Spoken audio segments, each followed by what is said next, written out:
Hello, this is Paul. I am the webmaster for the BC Mountaineering Club. I'm continuing on from where I left off with my previous tutorial, where after we had added some participants to our trip. So the trip organizer is Tester 2. They are automatically placed first on the list. We decided that we would have a maximum of 3 participants. In the last tutorial, I manually added this member, Tester 1, and then after the tutorial, off screen, I added a non-member. That's who this person is. So they are not a member. They're equivalent to what would be a guest member on the site, meaning they have someone who has a 30-day trial period. But in this case, this person does not even have an account at that site, so they are classified as a non-member, and we will see how that affects how they are treated on the list. So the maximum is 3, and I've got 3 on this list, but that doesn't mean that I can't add I can't decide that I want 4 on the list, that for whatever reason this particular person, I want to round it out to 4 or upgrade it to 4, so I've done that. It could be that maybe I've gotten a call from this person and they no longer want to be, they can't make the trip, so, or they're unsure. If they're unsure, I could move them to the waiting list. And it could be that this particular person, they requested, but they requested after all these other people did, and I've decided that they've answered the questions and they can go on the trip, so I will move them also to the waiting list.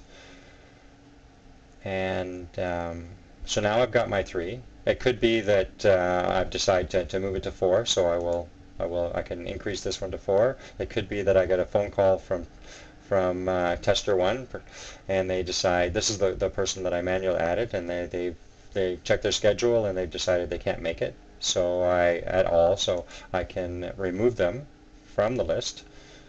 So this one, just going over quickly, so this one's for removing, this one's for moving them to the waiting list, and this one is for moving them to the confirmed list.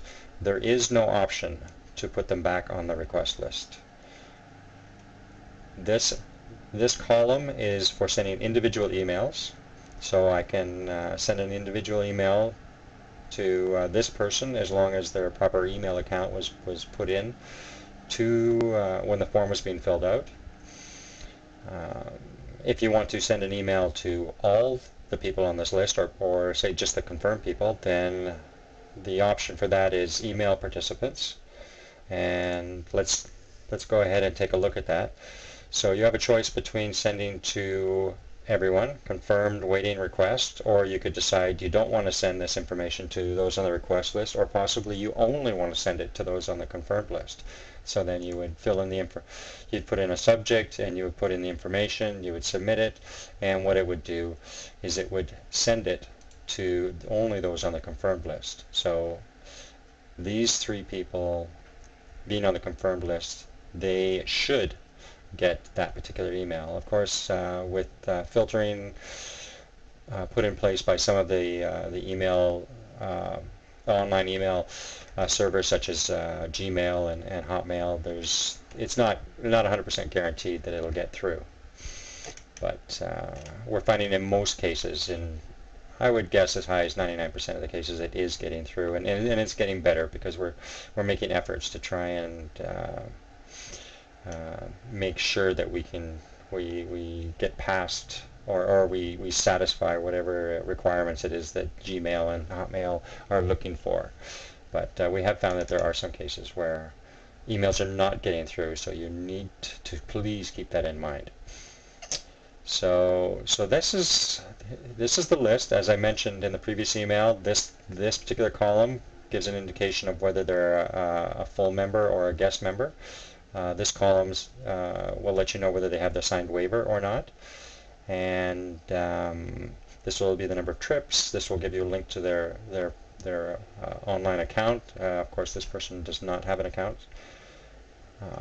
These are individual links, and so on and so forth. So let's take a look at this now. So edit, we talked about before, that will allow you to edit the details. You can cancel this trip. When you cancel it, what it will do is it will put it will leave it on the schedule, but it will show with a canceled stamp on one of the columns. And let's just go take a look at that right now, because I believe there is one that has that. Yes, here it is here. So this is what it would look like if I was to cancel it. And let's go back in. And so while we're here, we can see that because the max is 3 and there are 3 registered, the trip list is now flagged as being full. And even then, we're finding that trips, people are still putting their name on the waiting list, and that's fine, because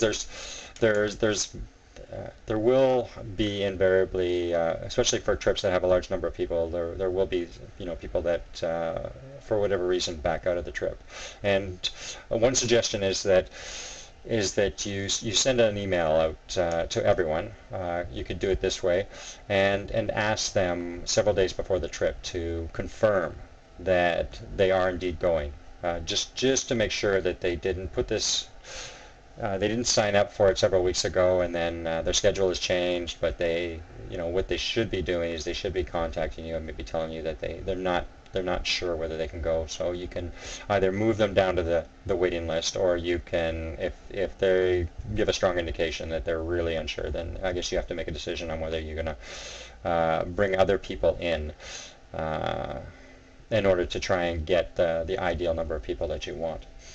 So so now we've discussed that. If you delete the trip, that's an option, and what that will do is it will remove it entirely from the trip schedule.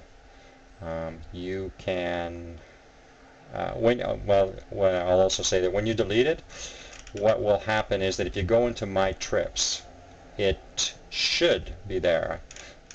And I sound hesitant because I'm pretty sure that I made a change so that those would, though they wouldn't be seen on the schedule, you would still have access to them, so that you could reuse them. Okay. Manage organizers.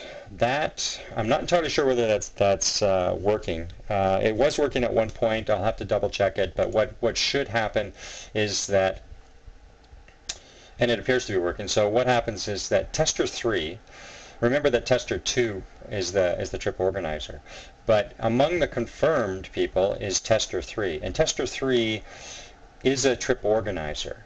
So what you could do is you can promote tester 3 to an organizer position. So in other words, both tester 2 and tester 3 would be considered organizers. And co-organizers, I guess, might be the proper word. If at some point tester 2 decides that they don't want tester 3 to be a co-organizer, then you would come into, you'd use the same button and you would come in and you would demote them. But we have found that this has actually not been used that much, though I think it is a good tool, and it does allow you to bring, say, an experienced trip leader to a trip organizer to bring in, say, a quote-unquote junior trip organizer, so that the new trip organizer has a person, maybe they can get more involved and get some experience. This option, we talked about it briefly before, and what it does is it would allow you and other trip organizers would have access to this to reuse this trip. It can be they can reuse it before the trip actually takes place, or they can reuse it afterwards. They can find it on on the past trips list, and they can go there, and they basically want to run the same trip. So what they can do is they can reuse those trip details and add in what they would need to do. Then is they would add in new information. So while we're here, let's go take a look at it. So basically, as you can see, it's basically all the same information. It does ask you to recategorize it. It does default to the current date, so you would need to change that. It does, in this case, because I'm looking at it as tester 2, it does give this information, but if you were tester 3, it would give you that information instead. So let me go back, and I see I'm running out of time. The rest I think are self-explanatory. Thank you.